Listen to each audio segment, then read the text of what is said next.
Welcome to our training session on maintaining clean rooms in pharmaceutical manufacturing.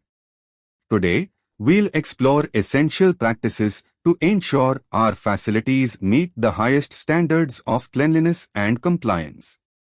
Before entering the clean room, it's crucial to follow entry protocols. This includes gowning procedures, thorough hand washing, and stepping through air showers or using air jets to remove contaminants. Regular and meticulous cleaning schedules are essential.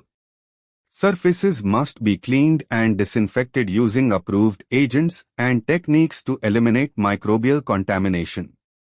Air quality is monitored continuously to maintain specified cleanliness levels.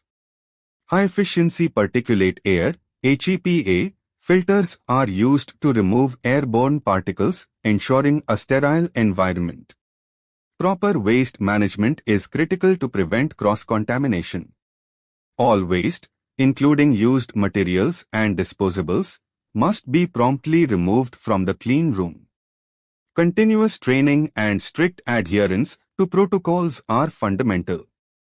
All employees undergo regular training sessions to stay updated on best practices and regulatory requirements. Documentation is crucial for traceability and compliance. Records of cleaning schedules, maintenance activities, and environmental monitoring are maintained to ensure accountability. By following these best practices, we uphold our commitment to quality and safety in pharmaceutical manufacturing. Thank you for your dedication to maintaining our clean room standards. Remember, cleanliness is not just a practice, it's a commitment to excellence. This is all about today's topic.